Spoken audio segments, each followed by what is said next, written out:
America used to have these cab-over trucks. Freightliner, Peterbilt, Kenworth, Mack. Everybody made them back in the 70s. Then suddenly, poof, they practically vanished from our highways. Was this some conspiracy where big truck companies killed off a perfectly good design? Did the government step up with some crazy rules? Or did American truckers just decide they hated them? Now the real reasons are way more fascinating than most people realize. Stick with us. We're about to break down the shocking truth behind why these iconic trucks disappeared from American roads. By the end, you'll know the full story that nobody's talking about. But before we get into it, make sure you like this video and subscribe to this channel so you get to see more videos like this one. Now before we dive into why cab-overs disappeared, you've got to understand just how dominant these things once were on American highways. Back in the 50s, 60s, and 70s, cab-over trucks weren't just common. They were freaking kings of the road. Picture this. It's 1975. Gas stations are packed. CB radios are buzzing with trucker slang. The highways are filled with these boxy, flat-faced beasts. Every major manufacturer from International Harvester to Freightliner to Peterbilt had their own cab-over models. Even Kenworth, known today for their long hood trucks, was cranking out K100 cab-overs like crazy. That distinctive cab-over look wasn't just for show. There was some serious business behind it. The driver sat literally on top of the engine. Zero hood in the front. Just a flat windshield and the road ahead. This design shaved precious feet off the truck's length. That meant more room for cargo. States had super strict rules back then. The total length of a semi-truck and trailer was capped at 55 to 65 feet, depending on which state you rolled through. That's it. Every inch counted. Cab-overs delivered these extra inches for cargo. Fleet owners loved these trucks because they maximized payload while staying legal. They weren't necessarily thinking about driver comfort. They were thinking about how much freight that they could haul on each trip. Now let's be real though, driving these things wasn't exactly luxury living. The cab was cramped, the engine heat came right up through the floor, and the noise was brutal. Climbing in and out was like scaling a small cliff, and forget about a smooth ride. You felt every single bump in the road sitting right over that front axle. But truckers made it work because, well, that's what they had to do. These flat-faced workhorses hauled America's freight through the boom years, keeping shelves stocked and factories supplied. For more than 2 decades, cab-overs weren't just part of the trucking scene. They were the trucking scene. So with all that success, what the hell happened? Let's dig into the first and biggest reason these trucks suddenly lost their edge. Reason number 1. The length law revolution changed everything. Alright, now here's where things get interesting. The biggest reason cab-over trucks vanished boils down to one massive change. Length laws got completely rewritten. For decades, states limited the total length of a truck and trailer combined, usually to around 65 feet max. Under those rules, cab-overs made perfect sense. Their shorter design meant more room for the trailer. Simple as that. But in the late 1970s, the rules started shifting. Instead of capping the whole rig length, regulations began focusing just on the trailer length alone. The revolution really kicked off with the Surface Transportation Assistance Act of 1982. This law standardized size and weight limits across all states, focusing on trailer lengths rather than the entire vehicle. Suddenly, trailers could stretch to 48 feet, later extended to 53 feet. And here's the kicker. The length of the truck itself didn't count against this limit anymore. This changed everything. I mean, think about it. If you're a fleet owner and the law no longer penalizes you for having a longer truck cab, why would you keep buying the less comfortable option? Conventional trucks with their engines out front could now pull the same length trailer without any legal issues. The timing couldn't have been worse for cab-over manufacturers. They'd invested millions in these designs. Suddenly, their main selling point was gone. Poof! Just like that. This wasn't just a small regulatory tweak. It was an industry earthquake that completely reshaped American trucking. But the length laws were just the beginning of the cab-overs' problems. Reason number 2. Comfort became king, and cab-overs couldn't compete. With length restrictions relaxed, another factor quickly hammered nails in the cab-over coffin: driver comfort. And holy crap, this was a big deal. Now let's be brutally honest here. Cab-over trucks were a nightmare to drive compared to conventional models. Drivers sitting directly above the engine and front axle felt every bump, crack, and pothole on America's deteriorating highways. The vibration was constant. The noise was relentless. The heat coming through the floor could cook your feet on long summer hauls. Getting in and out? Forget about it. Drivers had to climb up and into the cab like they were scaling a damn mountain. One slip and you could easily bust an ankle, or worse. Then there was the sleeping situation. As routes got longer and drivers needed to rest in their trucks, the cramped quarters of a cab over became a serious issue. The sleeper area was basically a padded shelf squeezed behind the seats. The maintenance headache was another massive issue. On cab overs, accessing the engine meant tilting the entire cab forward. Now this wasn't some quick 5-minute job either. You had to secure everything inside that cab first. Otherwise, your coffee mug, logbooks, and whatever else would come crashing down when you tilted it. Plus, working on an exposed engine in bad weather? Pure misery. By contrast, conventional trucks with their long hoods offered mechanics easy access. Pop the hood, do your work, simple. As America's trucking routes got longer and competition for good drivers increased, companies realized that driver comfort translated directly to driver retention. Happy drivers stayed with their fleets longer, took fewer sick days, delivered freight more reliably. Truck stops were changing too. As the industry grew, these facilities evolved from basic gas-and-go operations to mini-cities with showers, restaurants, and entertainment. Drivers expected more comfort on the road. Their trucks needed to match these rising standards. The message from drivers became crystal clear. If they had a choice between a cramped, rough-riding cab over or a spacious, smoother conventional truck, they'd pick the conventional truck every damn time. When the market spoke, manufacturers listened, and they listened fast. Reason number 3. Safety concerns accelerated the decline. Now here's something most people don't realize about cab overs. They had serious safety issues that became harder to ignore as time went on. Let's think about the cab over design for a second. The driver sits directly above the front axle with practically nothing in front of them except a thin fiberglass shell and windshield. In a frontal collision, what happens to be one of the most common accident types in trucking? There's almost zero crumple zone to absorb the impact. By comparison, conventional trucks place the engine in front of the driver, creating a natural buffer zone in collisions. Now those big long hoods weren't just for looks. They functioned as built-in safety devices, absorbing crash energy before it reached the driver. As highway speeds increased through the 70s and 80s, this safety difference became more pronounced. American interstates commonly saw trucks moving at 65 to 75 miles per hour, much faster than the European counterparts, where cab overs remained popular. Insurance companies took notice too. Some began charging higher premiums for cab over fleets due to increased injury risks and higher repair costs after accidents. For budget-conscious fleet managers, this was yet another strike against the cab over design. The rise of safety regulations and crash testing standards during this period also played a role. Conventional trucks simply had more physical space to incorporate new safety features and meet stricter crash protection requirements. Even the ergonomics of cab overs created safety issues. The steep entry stairs led to more driver slip and fall injuries. The awkward driving position caused more fatigue on long hauls. The poor visibility directly in front of the vehicle created dangerous blind spots. For American trucking companies increasingly concerned with liability and driver safety, these weren't minor issues. They were existential problems with the entire cab over concept. Reason number 4. The culture shift. American truck pride takes over. There's another major factor in the cab over decline that goes beyond pure practicality. The unique American trucking culture that emerged in the late 70s and 80s. This shift was powerful enough to reshape an entire industry. Well, let's set the scene.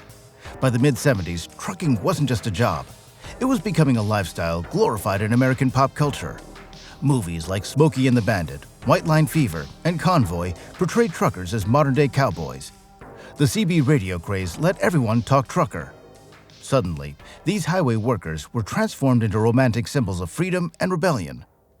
Eastbound and Down, Loaded Up and Truckin' wasn't just a movie theme song. It captured a national fascination with trucking culture.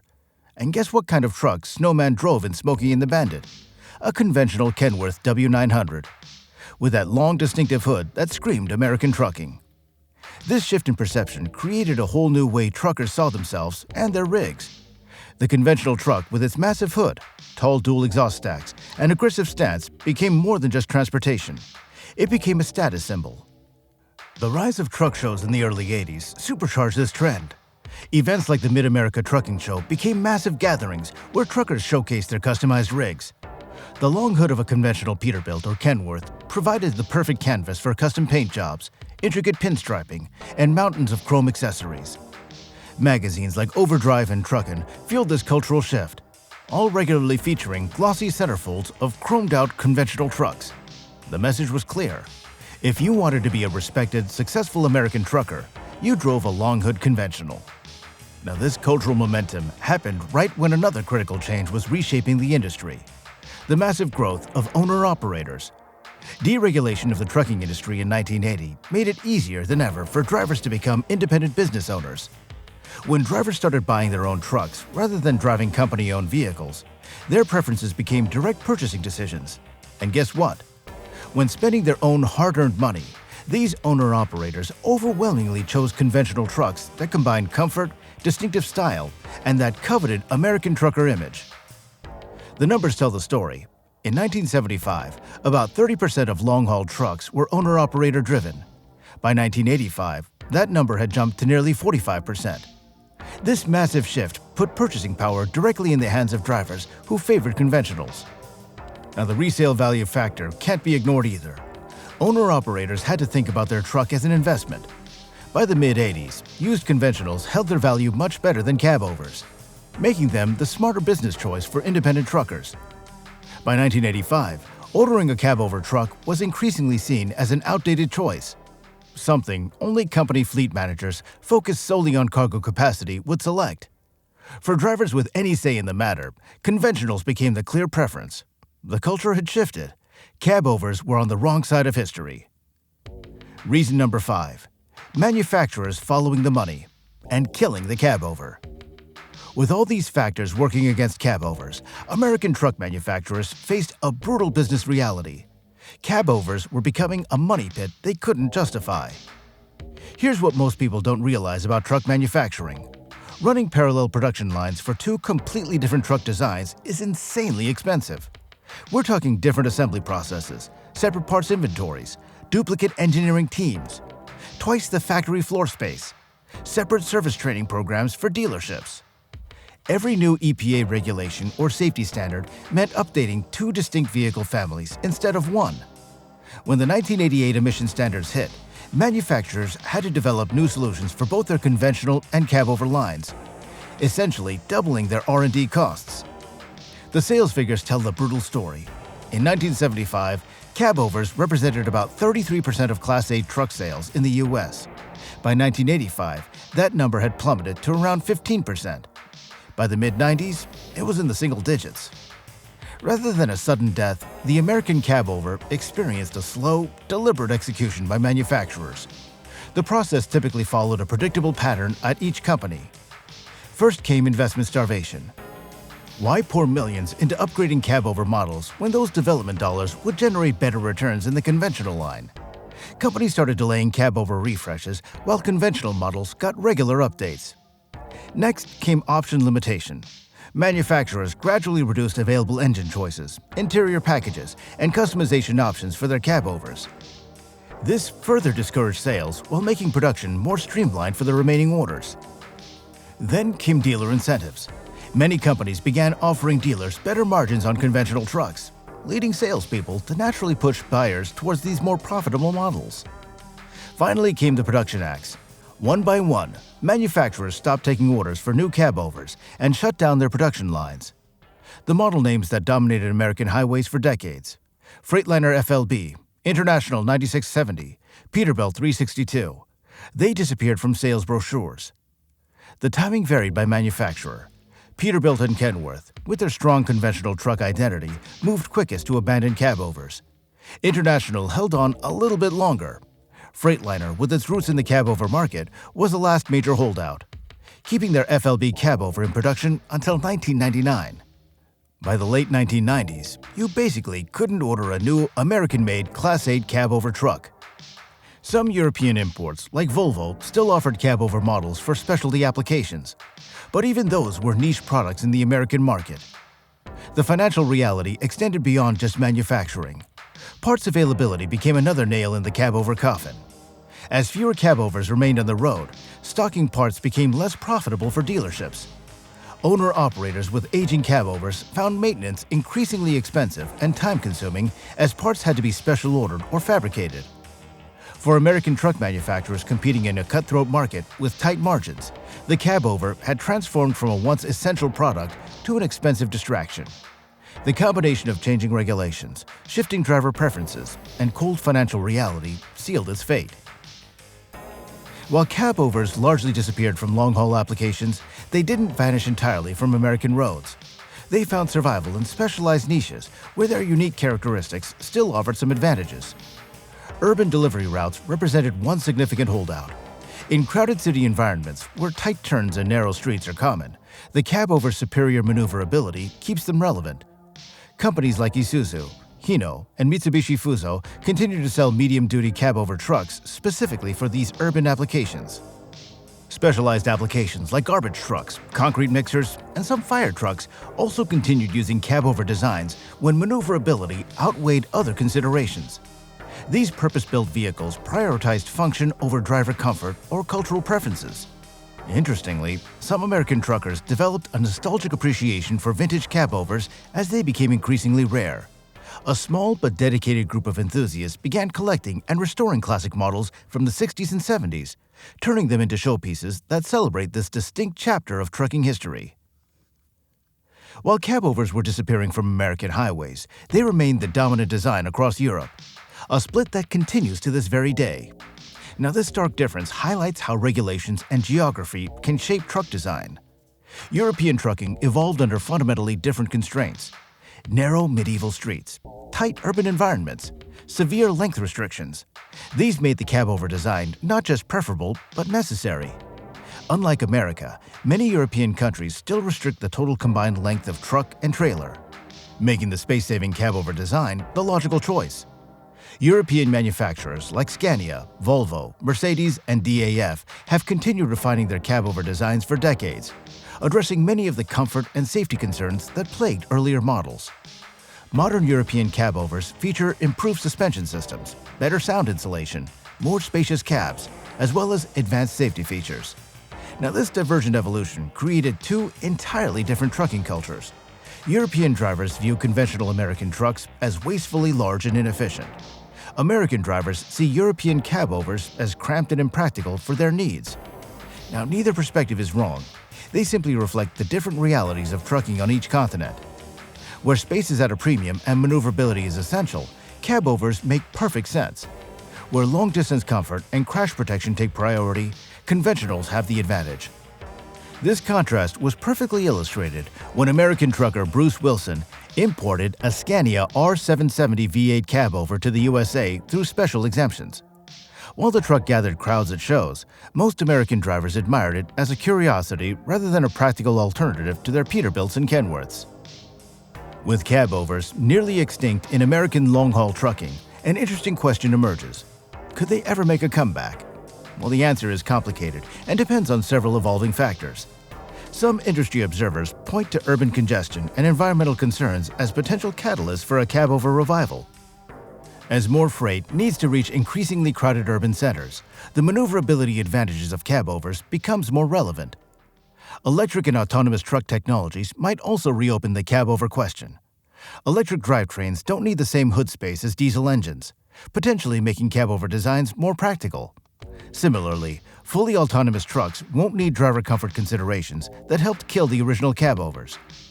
Recent concept vehicles from companies like Tesla and Nikola have experimented with semi-cab-over designs that blend elements of both styles, suggesting the distinction might blur in future truck generations. However, the cultural preference for conventional trucks remains deeply entrenched in American trucking. Any cab-over revival would need to overcome not just practical obstacles, but also decades of driver preference for the conventional look and feel. For now, cab-overs remain primarily confined to medium-duty urban applications in the American market, with long-haul trucking firmly dominated by conventional designs.